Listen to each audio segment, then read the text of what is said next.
여러분 어떻습니까? 여러분 어떻습니까? 그렇게 될 줄로 믿습니다. 하나님의 꿈을 성취해가는 사람이라는 제목으로 함께 은혜 받기를 원합니다. 국내에 들어와 있는 어느 보험회사 기업 문화를 소개합니다. 이 회사의 기업 문화는 캐시로 압축됩니다.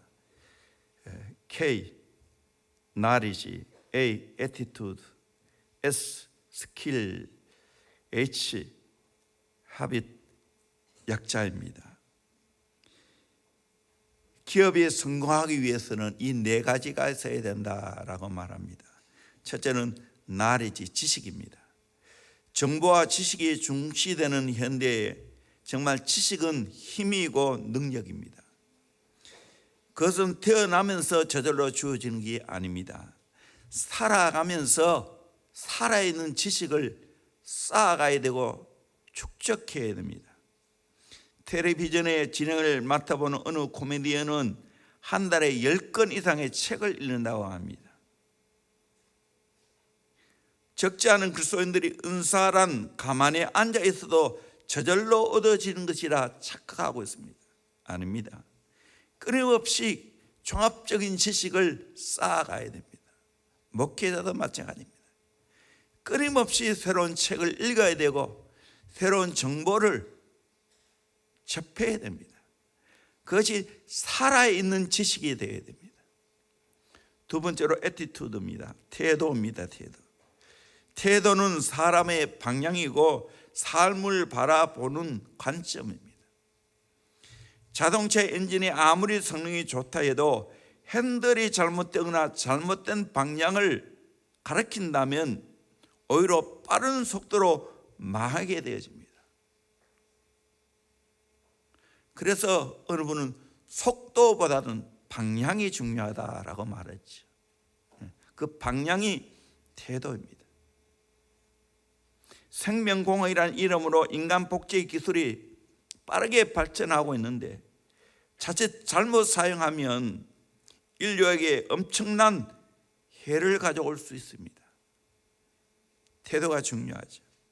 기업에는 인재를 세 가지로 구분한다고 합니다. 첫째는 시키는 대로 일하는 노예형이 있습니다. 둘째는 자기가 알아서 하는 자유형이 있습니다. 셋째는 스스로 일을 만들어 하는 창조형이 있습니다. 예를 들면 복사기가 고장났을 때 복사를 하지 않는 사람은 노예형입니다.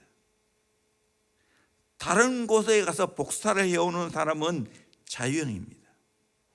복사기를 고치는 사람은 창조형입니다. 태도는 중요합니다. 올바른 태도를 가져야 됩니다. 어느 유태인이 쓴 도덕에게 배울 점 7가지를 이야기하고 있어요. 참 의미가 있어요. 첫째는 그는 밤늦게까지 일한다.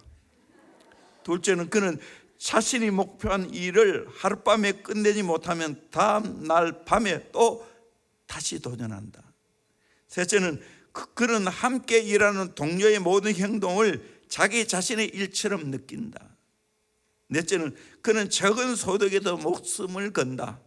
다섯째는 그는 아주 값진 물건도 집착하지 않고 몇 푼의 돈과 바꿀 줄 안다. 여섯째는 그는 시련과 위기를 견뎌낸다. 그런 것은 그에게 아무것도 아니다. 일곱 번째는 그는 자신이 하는 일에 최선을 다하며 자기가 무슨 일을 하고 있는가를 잘 안다. 나쁜 일에 이런 태도를 가지지 말고 정말 좋은 일에 내가 이런 태도를 가진다면 얼마나 좋겠어요. 세 번째 스킬입니다. 전문성입니다. 전문적인 기술을 말하죠. 현대를 전문가 시대라고 말합니다. 어느 한 분야에 대해 깊이 알지 못하면 능력을 인정받기 어렵습니다. 특별히 요즘은 IT 기술을 갖고 있으면 대단히 대접을 받고 있죠. 어느 분야에서 오래 일했다고 해서 전문가는 아닙니다. 그 분야에 얼마나 깊이 알고 있는가, 그 분야의 새로운 것을 얼마나 잘 개발하고 적용할 수 있는가에 달려 있습니다. 그리고 앞으로는 전문가라 할지라도 융합할 수 있어야 됩니다. 여러 가지 것을 잘 섞을 수가 있어야 된다는 거예요. 한우물 팔아라는 말을 하는데 유용하지 않을 수가 있습니다. 전문가 바보가 될 수 있어요. 그 하나는 잘 알지만 다른 모든 것들은 모르면 전문적인 지식을 활용할 수가 없습니다. 모래밭에 웅덩이를 팔 때도 마찬가지입니다. 깊게만 파고 들어가면 무너집니다. 넓게 깊게 파고 들어가야 잘 팔 수가 있습니다.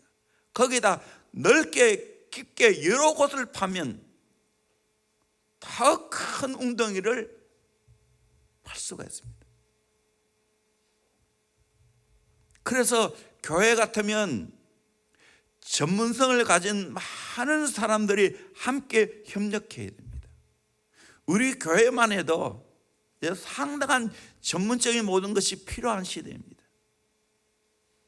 개척교회는 목사 혼자 다 하면 돼요. 청소부터 설교까지. 근데 교회가 커지면 그렇게 할 수 없어요. 우리 교회처럼 여러 가지 분야에 일을 벌려놓는 교회는 각 분야의 전문가가 필요하고 그 전문가들이 함께 힘을 모아야 돼요. 융합할 때 새로운 역사가 일어나는 거예요. 네 번째로 습관입니다. 헤비트. 좋은 습관을 가지는 게 중요하죠. 습관은 정말 무서운 겁니다. 어느 피부과 의사의 얘기로는 남성들이 얼굴에 주름살을 만드는 가장 큰 원인이 흡연이라고 합니다. 담배를 피울 때마다 입술 부근의 피부에 주름이 잡힙니다. 하루에 한 갑을 피우는 다르면 적어도 30분간은 매일 그렇게 주름을 잡고 있어야 됩니다. 그러니까 입술 부분에 피부가 늘어날 수밖에 없고 표정도 그렇게 굳어질 수밖에 없다는 겁니다. 그래서 피부과 의사들은 얼굴만 봐도 그가 흡연자인지 아닌지 금방 안다는 겁니다. 한번 길들여진 습관은 고민 없이 반복되는 것이 일반적인 특성입니다. 그래서 좋은 습관을 길러야 됩니다. 예를 들어 좋지 않은 습관을 들이면 어떻게 됩니까? 음주 습관, 나쁜 자세, 습관성 거짓말, 컨닝, 지나친 텔레비전 중독, 휴대폰 중독, 인터넷 중독, 인생 망칩니다. 나쁜 습관이 내 인생을 망칩니다. 그 반대로 기도하는 습관, 성경 보는 습관, 예배하는 습관, 이런 좋은 습관을 내 몸에 배이면 하나님 앞에 귀하게 쓰임받고 인생도 잘 된다는 겁니다. 이렇게 성공하는 기업도 이런 가치가 있는데 하나님 앞에 쓰임받고 하나님의 축복을 받고 하나님의 꿈을 성취하려면 거기에 걸맞는 좋은 것들이 내 몸에 배어 있어야 됩니다. 저는 그것을 요셉을 통해서 배울 수 있습니다. 요셉이 꿈을 꾼 것이 때가 찰 때 하나님이 그 꿈을 하나하나 다 성취해 주셨습니다. 그런데 그 꿈이 이루어지기까지는 요셉은 여러 가지 연단과 고난을 겪어야 했습니다. 그러면서 신앙이 다져지고 정말 하나님의 꿈을 성취하기 꼭 필요한 인재가 되었습니다. 내가 하나님 앞에 복을 받고 쓰임받기 위해서는 그릇 준비해야 됩니다. 쓸만한 그릇이 준비되어 있어야 됩니다.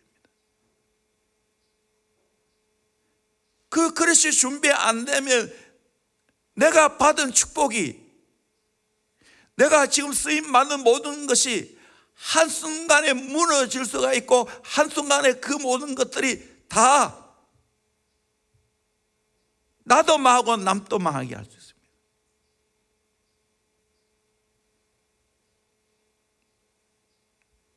좋은 신앙, 인격이 없는 축복은 모래 위에 집을 지는 것과 똑같습니다. 하나님의 축복을 받고 하나님의 꿈을 성취하기 위해서는 요셉의 신앙을 배워야 됩니다. 요셉은 예수 그리스도의 모델이라고 하지 않습니까? 요셉에게서 오늘 하나님의 꿈을 성취하는 사람은 어떤 사람이 되어야 하는가를 배울 수 있기를 원합니다. 첫째는 요셉은 꿈을 가진 사람입니다. 요셉의 형제들이 모두 12명이었습니다. 똑같이 한 아버지 밑에 자랐고 일을 하고 잠을 잤지만 요셉은 하나님의 주신 꿈을 가졌고 그 꿈을 자랑하고 그 꿈을 마음에 간직하고 살았습니다. 쉽게 말하면 12형제가 똑같이 잠을 잤으나 요셉의 형제들은 개의 꿈을 꾸었고, 영어로 말하면 드림입니다. 요셉은 하나님이 주신 꿈을 꾸었습니다. 영어로 말하면 비전입니다.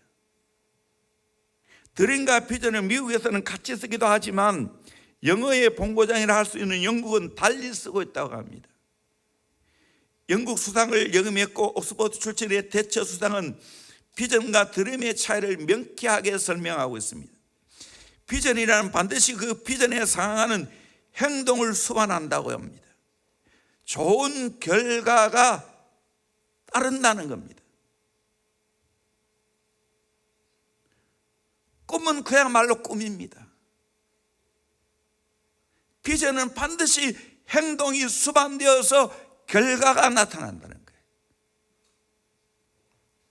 비전을 가진 사람은 통찰력을 가진 사람입니다.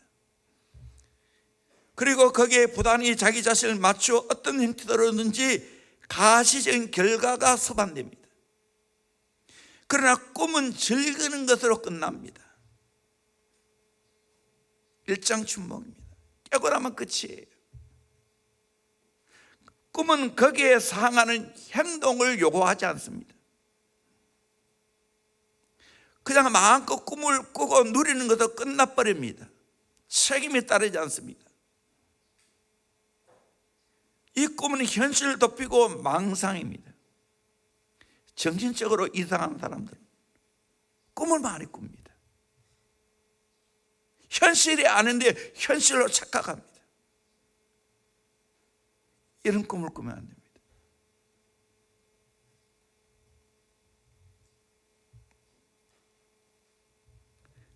비전은 단순히 한 개인의 마음속에 품고 있는 소원이나 원대한 계획이 아닙니다. 하나님께서 우리를 통해 이루시는 목표, 그것이 비전입니다. 하나님의 뜻과 무관한 개인적인 야망, 하나님의 뜻과 무관한 미래의 원대한 그림은 개꿈에 불과합니다. 비전은 시골 목동 다윗을 이스라엘 왕조의 창업자로 세웠습니다. 버려진 아이 모세를 민족 해방의 지도자로 세웠습니다. 이방인 노예 요셉을 국무총리로 세웠습니다. 비전을 품으면 평범한 사람이 비범해집니다. 유명한 오르간 연주자이고 신학 교수였던 슈바치오 박사, 어느 날 여행을 하다가 벌거벗은 흑인의 상을 보게 되었습니다. 그 모습은 백인들의 침략성을 보여주었고 그들의 비인간성을 드러내 보여주었습니다. 슈바치오는 양심의 가책을 느끼게 되었습니다. 그날 밤 슈바치오는 남은 생애를 밀림의 불쌍한 흑인을 위하여 바치겠다 생각하고 백성들을, 그 백인들을 대신해서 속죄하겠다고 생각했습니다. 그는 그를 아끼는 모든 사람들의 만류에도 불구하고 모든 행동을 중단한 채 의과대학에 입학을 합니다. 5년 후 의사가 되었을 때 그는 유태인 교수의 딸인 헬레나와 사랑에 빠졌습니다. 그를 아끼는 이들이 환호성을 올렸습니다. 사랑 때문에 아프리카로 가는 계획이 중단될 것이기 때문입니다. 그런데 슈바체는 헬레나에게 이렇게 구호를 했습니다.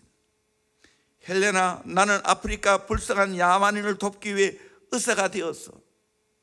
당신 또 나와 함께 남은 생애를 아프리카 밀림 속에 보낼 생각은 없어. 그러자 헬레나는 대답을 했습니다. 나는 정식으로 간호사 훈련을 받은 사람입니다. 간호사인 내가 없이 당신 혼자 그런 일을 어떻게 할 수 있겠습니까?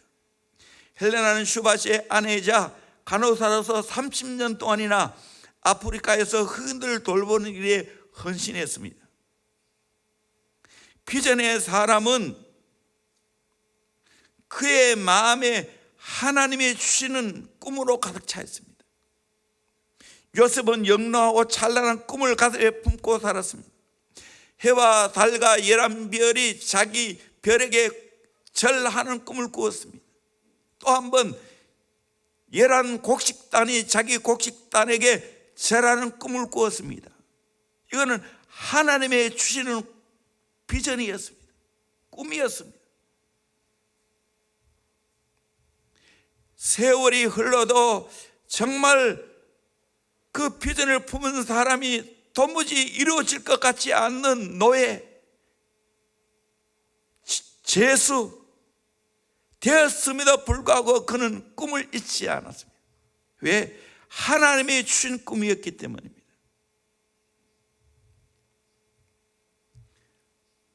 저는 하나님께 쓰임 받고 있는 교회와 목회자에게 관심이 많습니다. 큰 교회를 이루고 하나님 앞에 크게 귀하게 쓰임 많은 목회자들 공통점이 있습니다. 그게 뭔가?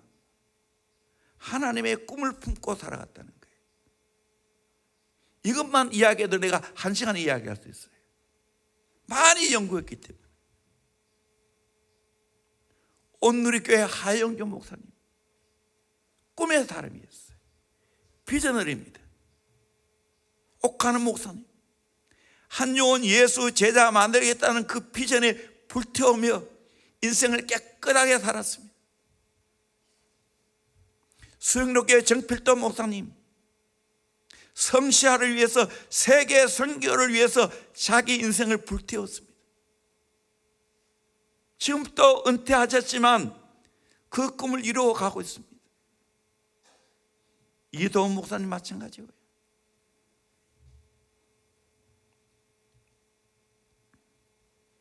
저는 그분들의 장점을 배우려고 애를 썼습니다.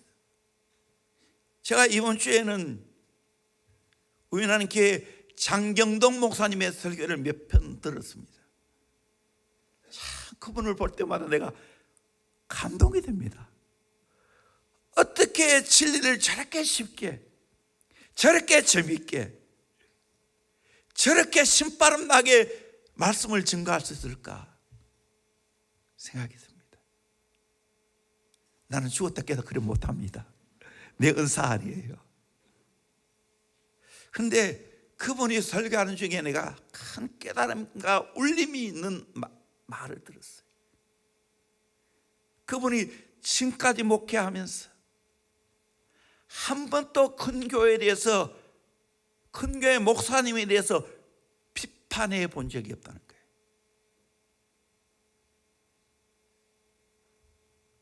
배워야 할 대상입니다.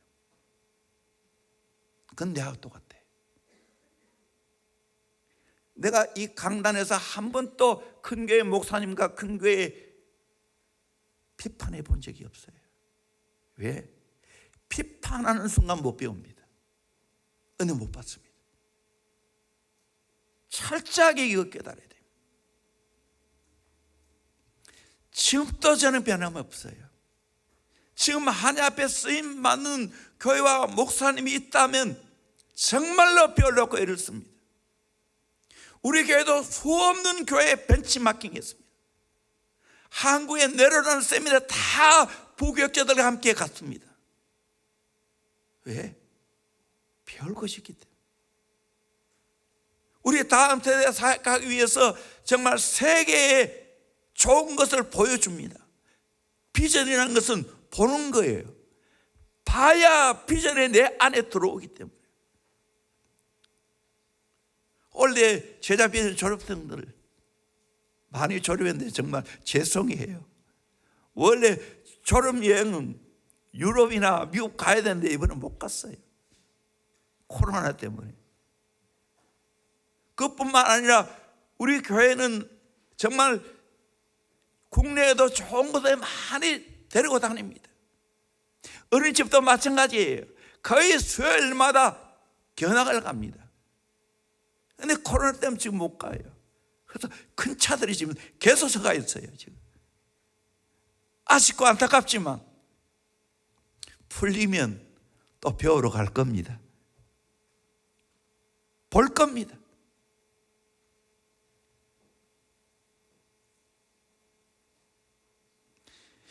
아브라함 링컨은 소년 시절 뉴올리언스에서 흑인 소녀를 노예로 팔고 사는 걸 보고 저 흑인을 해방시켜야 되겠다는 원대한 꿈을 가졌습니다. 실패를 거듭했지만 대통령이 되었어. 그 꿈을 이루었습니다.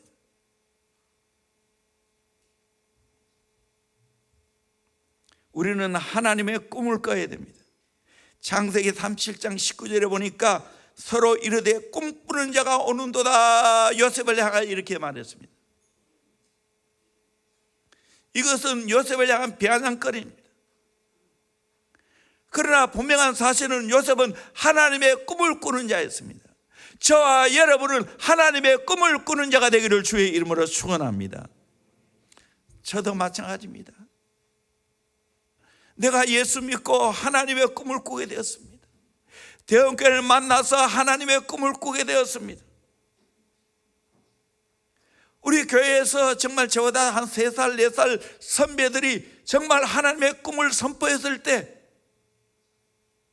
너무나 감동이 되었습니다.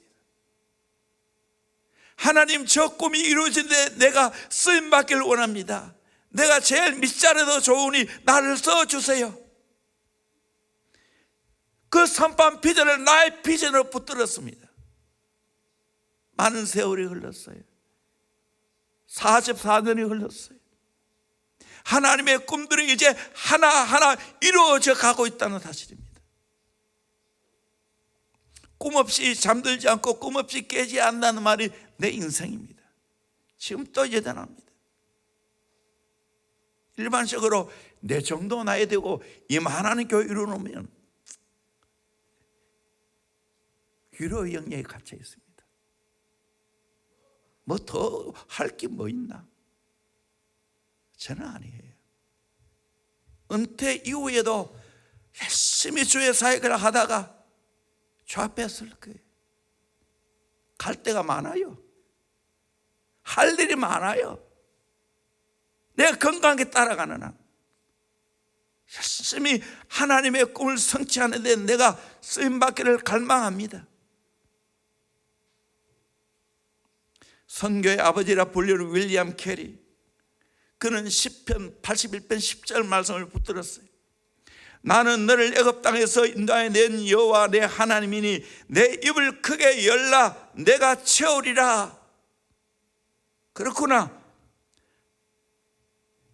애굽 땅에서 인도해 내신 기적의 하나님은 오늘 또 내 입을 크게 열면 하나님이 크게 입을 연 그곳에 채워주시는 은혜가 있을 줄로 믿습니다. 입을 크게 열기를 주의 이름으로 축원합니다. 기도하면 입이 열립니다. 하나님의 비전을 보게 됩니다. 그리고 그분은 하나님을 위해 위대한 일을 기대하라 그리고 시도하라 라고 말씀합니다. 우리는 하나님의 꿈을 꿔야 됩니다. 알았어, 영어도 찾아줬네요. 내가 안 줬는데. 하나님의 꿈을 꿔야 됩니다. 잠언 29장 18절에 묵시가 없으면 백성이 방자에 행하거니와 율법을 지키는 자는 복이 있느니라. 저는 이 말씀 정말 좋아합니다. 영어 성경에 보면 Here is no vision, the people perish, but he that keeps the law, he is he. 꿈이 없는 백성은 perish, 멸망한다. 그러나 하나님의 법을 지키는 자는 행복하다고. Happy is he. 여러분, 하나님의 말씀을 지킬 때 진짜 행복이 오게 될 줄로 믿습니다. 그러기에 우리는 하나님의 꿈을 가져야 됩니다. 빌립보서 2장 13절에 너희 안에서 행하시는 이는 하나님이시니 자기의 기쁘신 뜻을 위하여 너에게 소원을 두고 행하게 하시나니. 하나님은 내 마음에 거룩한 소원을 주십니다. 그것이 비전입니다. 그것이 하나님의 꿈입니다.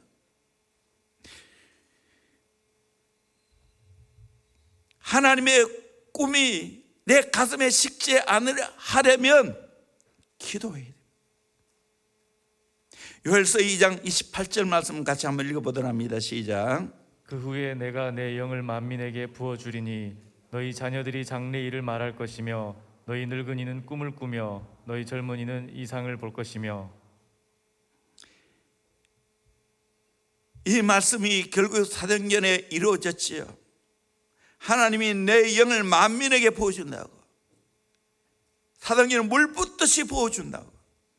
그러면 자녀들이 장래 일을 말하고 늙은이가 꿈을 꾸고 젊은이가 이상을 보게 된다라고 말하고 있습니다.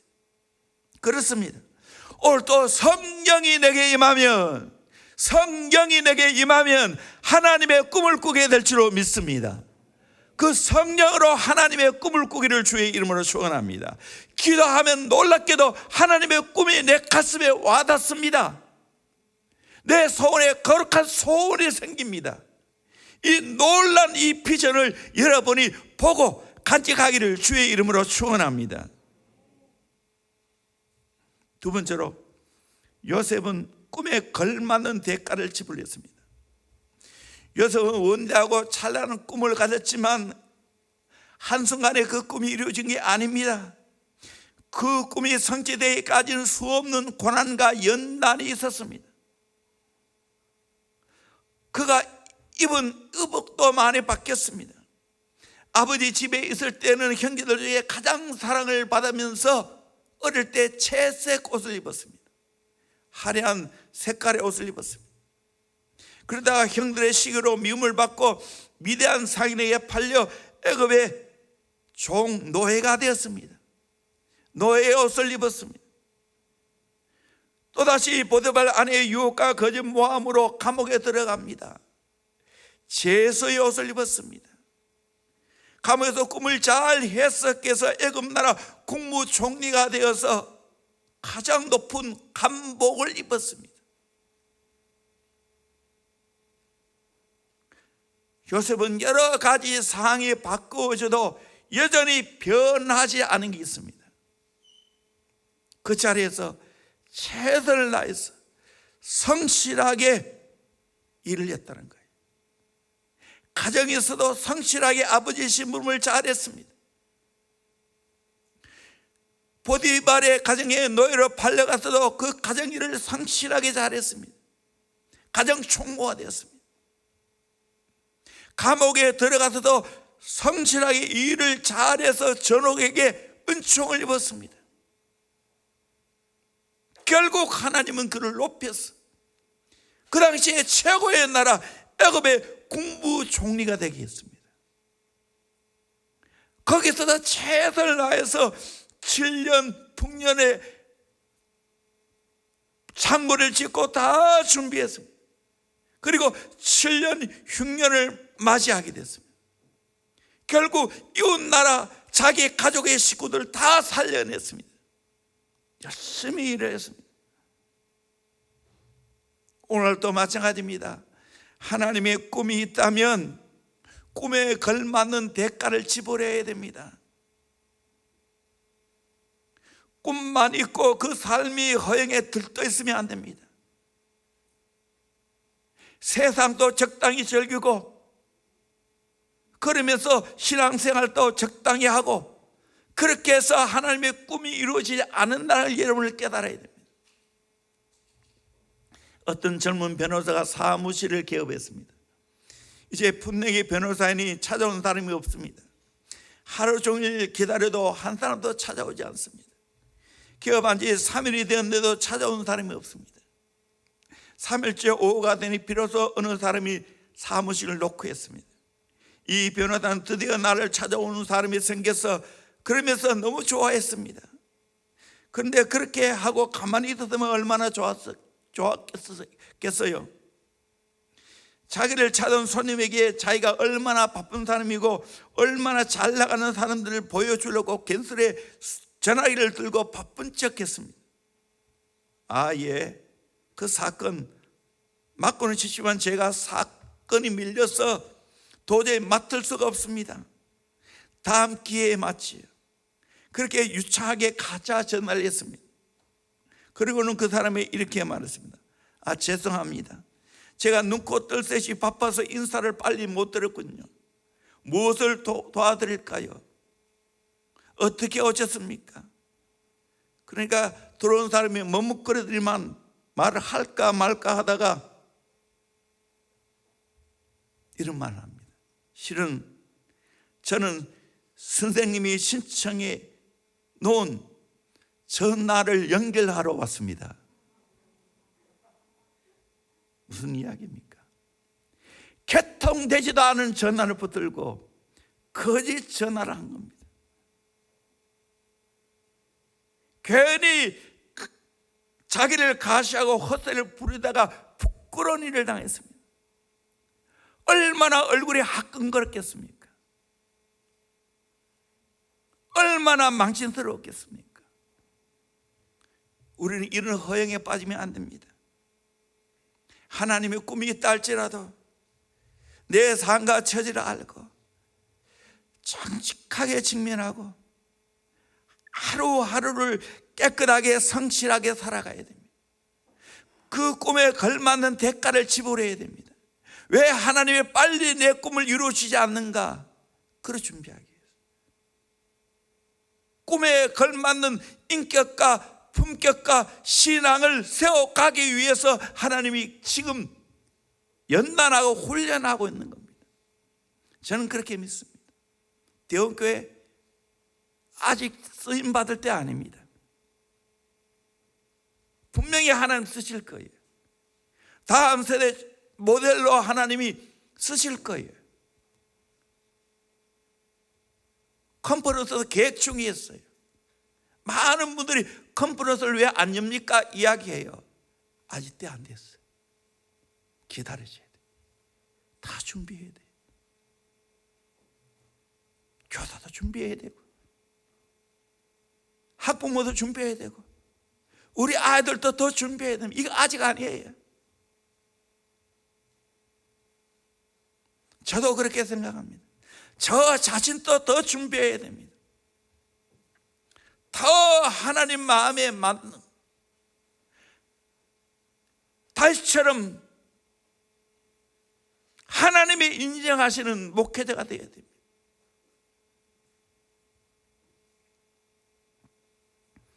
미국의 에드워드 윌리엄 보크는 잡지 편집인으로 세계적인 명성을 가진 사람입니다. 그는 일찍이 부모를 여의고 할아버지 손에서 자라다가 어린 몸으로 미국으로 오게 되었습니다. 그의 할아버지는 손자인 보크와 작별할 때 다음 같은 말을 남겼습니다. 나는 내게 마지막으로 한 가지 부탁하고 싶은 말이 있다.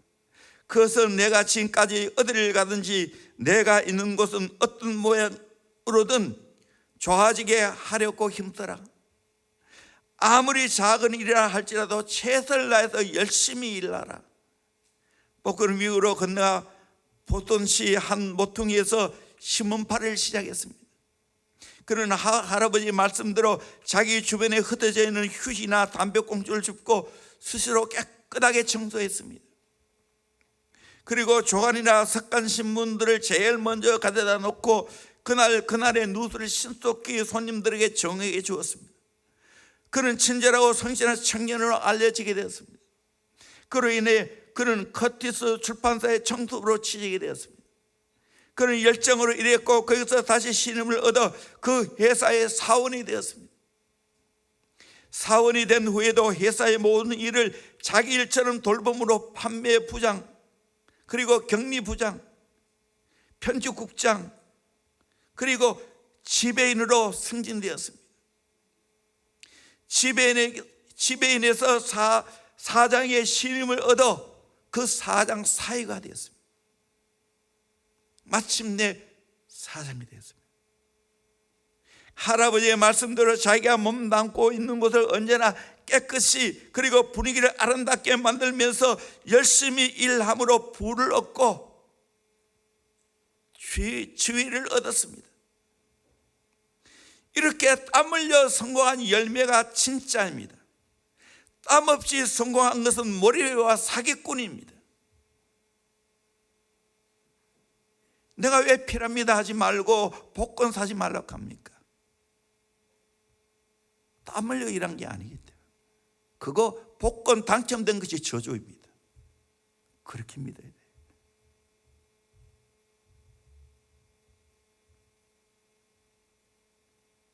요셉처럼 열심히 땀 흘려 일하는 가운데서 얻는 것이 진짜입니다. 왜 보이스피싱에 넘어갑니까? 욕심 때문입니다. 욕심을 버리고 정직하게 내가 살려고 하면 안 넘어갑니다. 사기 안 당합니다.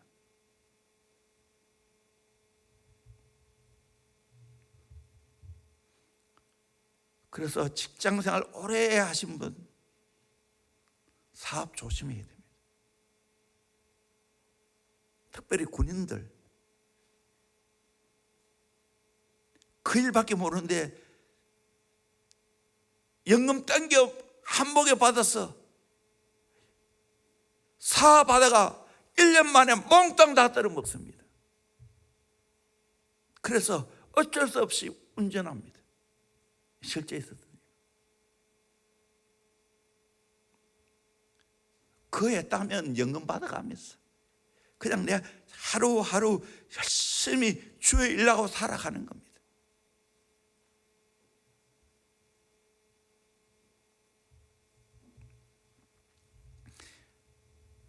하나님이 대형교회에 놀라운 비전을 주셨습니다. 세계 선교의 비전입니다. 선교 때문에 세운 교회입니다. 이거는 잠시라도 잊어버리면 안 됩니다. 그래서 우리에게 출신 선교사들 꽤 많습니다. 앞으로 본격적인 선교사를 보낼 때가 옵니다. 그러게 지금은 비축하고 있습니다. 저도 내 개인적으로 비축하고 있습니다. 선교를 위해서.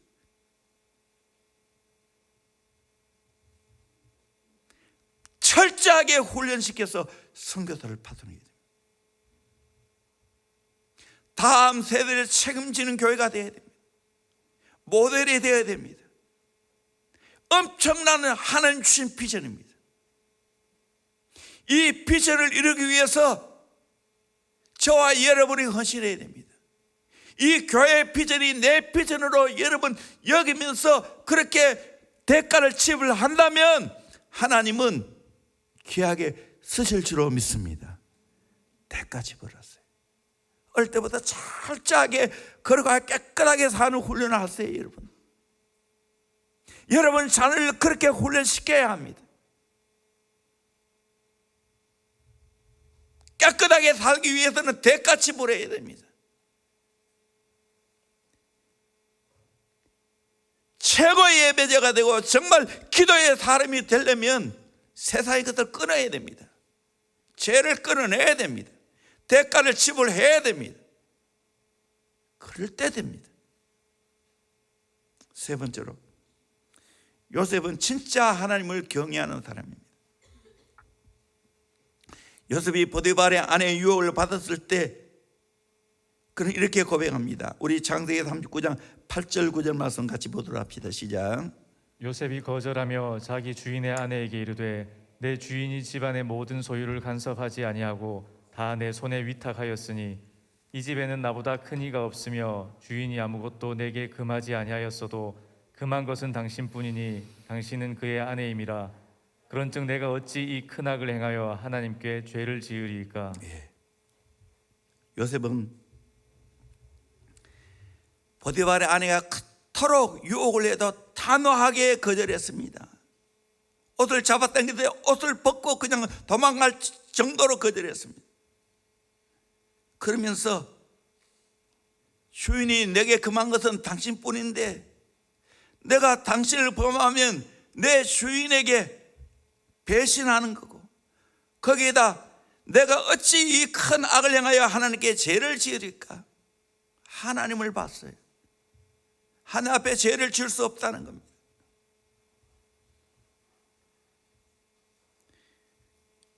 그리고 애굽에 나중에 국무총리가 됩니다.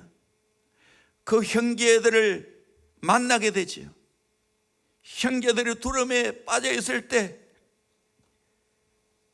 창세기 40편 18절에 보면 사흘 만에 요셉이 그들에게 이르되 나는 하나님을 경외하노니 너희는 이와 같이 하여 생명을 보존하라. 자기를 소개했습니다. 나는 하나님을 경외하는 자라고. 애굽의 국무총리가 되어서도 나는 하나님을 경외하는 자라고. 여러분, 경외라는 뜻이 무엇인지 이제 알지요? 내가 경외에 대해서 수없이 설교했는데, 경외 한편으로 하나님 두려워하고 한편으로 사랑하는 겁니다. 그 경외를 가장 정확하게 말하는 것은 하나님께 주파수를 맞추는 겁니다. 하나님께 포커스를 맞추는 겁니다. 라디오 주파수가 맞아질 때 깨끗하게 들리는 것처럼 우리 인생 하나님께 주파수를 맞추어 살아가야 됩니다. 하나님께 포커스를 맞추어 살아가야 됩니다. 그러면 나를 지켜요.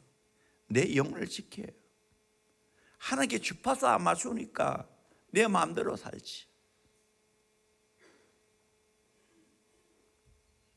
하나님께 주파수를 맞춰 사는 사람이 다니엘이었고 다니엘의 세 친구였습니다.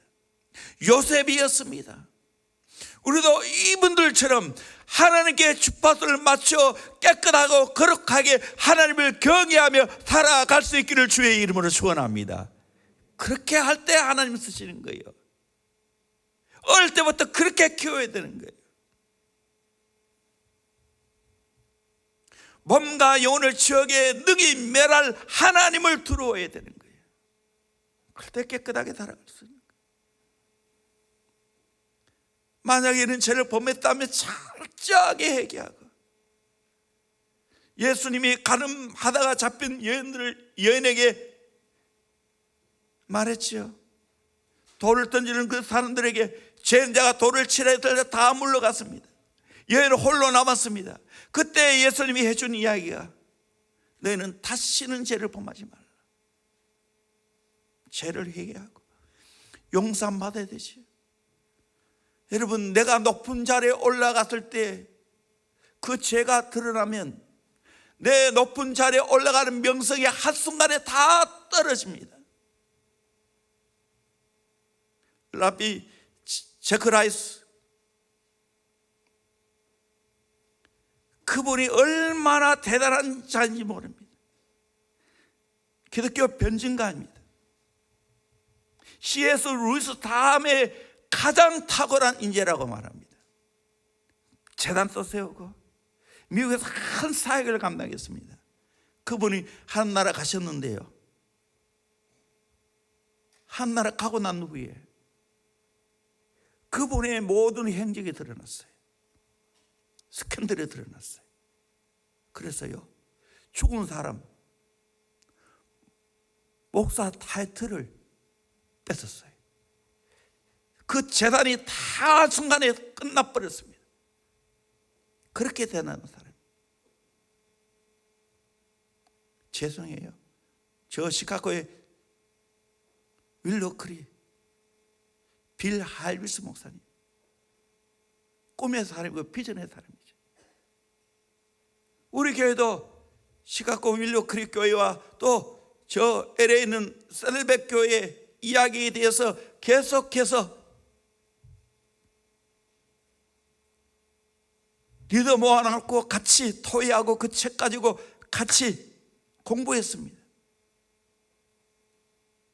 근데 그 대단한 분이 결국은 여자 스캔들 때문에 조기 은퇴했습니다. 가슴 아픈 이야기.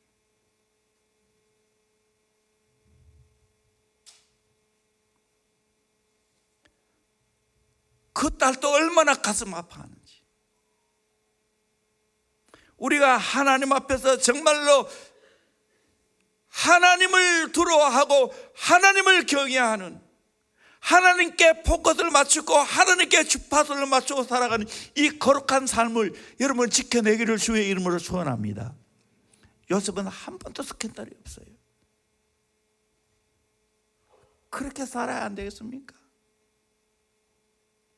부족한 제가 스캔들이 있다면 대학교에 끝나버립니다.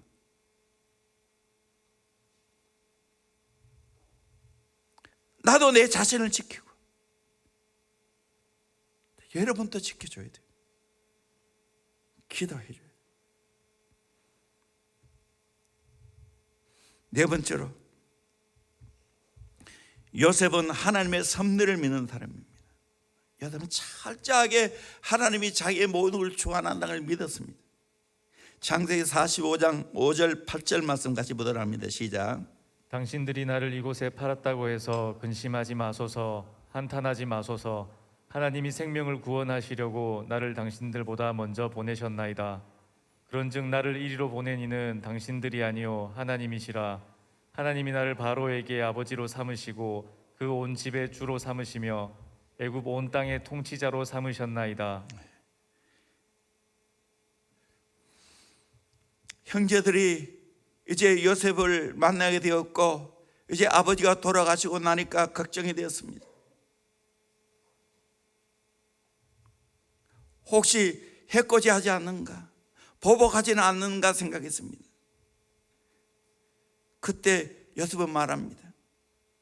나를 이곳에 팔았다고 해서 근심하지 마소서, 한탄하지 마소서. 하나님이 생명을 구원하시려고 나를 당신들보다 먼저 보내셨나이다. 나를 이리로 보내는 당신들이 아니요 하나님이시라. 하나님이 나를 바로에게 아버지로 삼으시고 그 온 집의 주로 삼으시며 애굽 온 땅의 통치자로 삼으셨나이다. 하나님이 그렇게 하셨다는 거예요. 하나님이 노예로 팔리게 하셨고 또 하나님이 애굽의 총리가 되게 하셨다는 거예요. 그 파는 걸 인하여 걱정하지 말라는 거예요. 그리고 창세기 5장 2절을 보면 당신들은 나를 해하라 했으나 하나님은 그것을 선으로 바꾸사 오늘같이 많은 백성의 생명을 구원하게 하시려 하셨나니 당신들은 두려워하지 마소서. 내가 당신들과 당신들의 자녀를 기르리다 하고 그들을 강곡한 말로 위로하였더라. 이 요셉의 성품, 요셉의 품격입니다. 이렇게 하나님의 절대 섭리를 믿는 사람은 특징이 있습니다. 첫째는 어떤 상황 가운데도 불평하고 원망하지 않습니다. 요셉은 깊은 우물 속에서도 억울하게 10년 노예 생활에서도 3년 감옥살이 하는 가운데서도 하나님 원망하지 않았습니다. 형제들 원망하지 않았습니다. 보디발의 아내에게 보복했다는 말이 없습니다.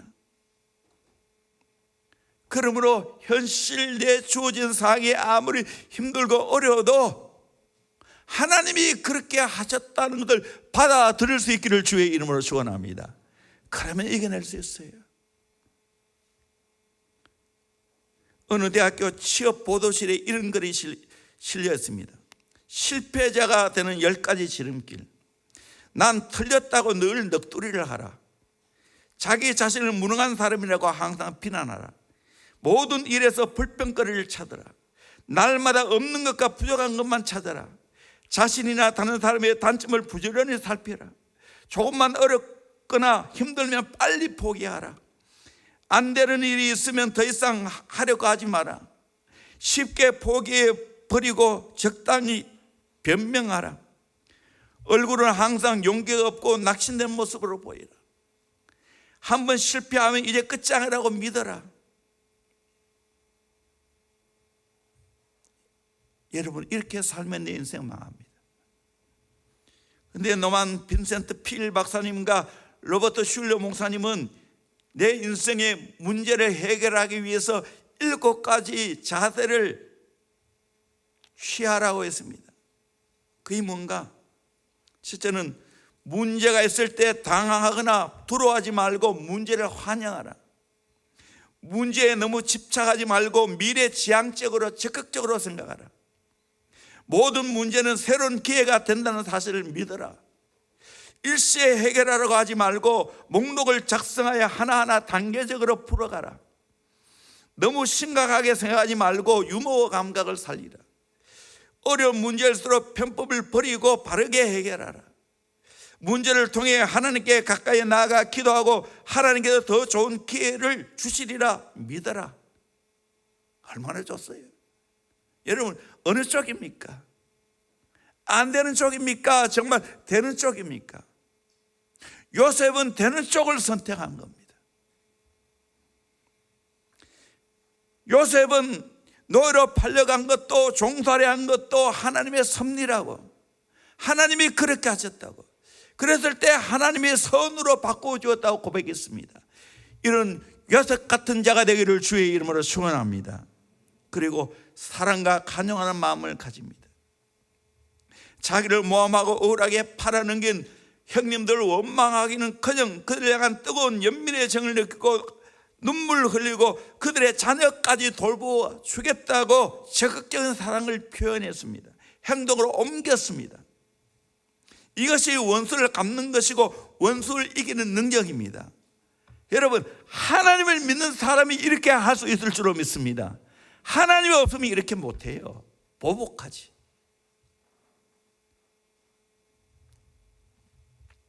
해밍의 글 가운데 세계의 수도라는 짧은 글이 있습니다. 스페인에 살고 있는 아버지와 청소년기에 있는 한 아들의 이야기입니다. 이들 부자는 관계가 좋지 않았습니다. 결국 아들이 집을 나갔습니다. 아버지는 불순종하고 떠나 아들을 찾기 시작했지만 찾을 수가 없습니다. 그래서 마드리드 신문에 광고를 냅니다. 그 아들의 이름은 파코였습니다. 스페인의 흔한 이름입니다. 신문에는 단순하게 광고를 냈습니다. 사랑하는 파코야, 내일 12시에 마드리드 신문사 앞에서 만나자꾸나. 너의 모든 것을 용서했다. 내가 너를 사랑한다. 해밍에는 그 다음날 마드리드 신문사 앞에는 파코라는 이름을 가진 800명의 사람이 모여들었다고 합니다. 무슨 이야기죠?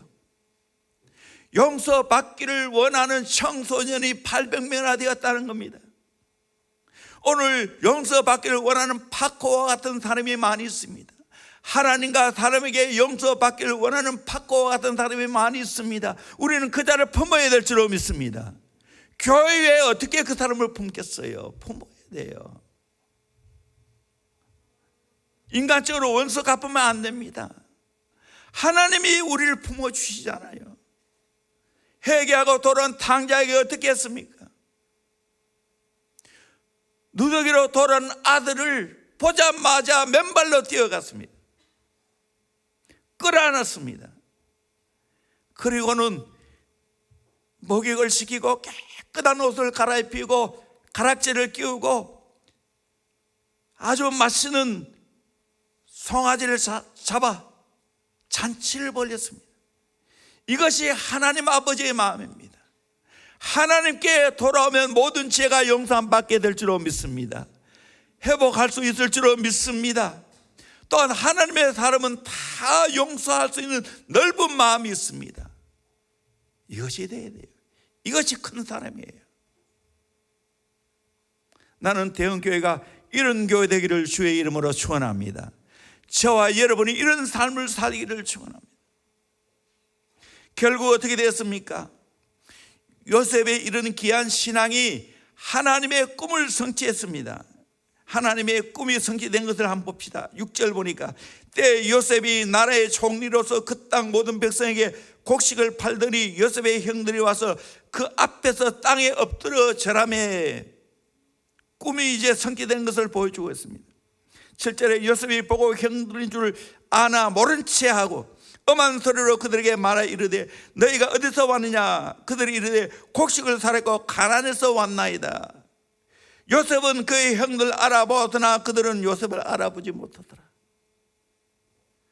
요셉이 그렇게 훌륭한 사람이 되었으니까 감히 요셉이 군부 총리가 된다는 걸 상상이라도 했겠습니까? 9절에 보니까 요셉이 그들에게 대하여 꾼 꿈을 생각하고 자기 앞에 엎드려 있는 형들의 모습을 보고 하나님의 꿈이 이제 드디어 이루어졌구나. 그러나 요셉은 정의를 세우기 위해서 너희는 정탐꾼들이라 이 나라의 틈을 엿보려고 왔느니라. 나중에 다 끌어안지 않습니까?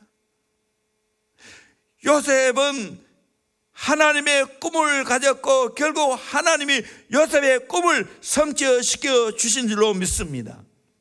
저는 오늘까지 보면서 오늘까지 내가 살아오면서 정말 감사한 것은 내가 예수를 믿는 순간 하나님의 꿈을 꾸게 되었다는 겁니다. 대형교회 선포한 그 하나님의 꿈을 나의 꿈으로 잡았다는 겁니다. 세월이 흘러보니까 정말 하나님의 그 꿈들이 하나하나 이루어져 가고 있어요. 더 놀랍게 하나님의 꿈이 이루어지게 될 줄로 믿습니다. 그 은혜를 다 받아 누리기를 주의 이름으로 축원합니다. 우리 찬양합시다.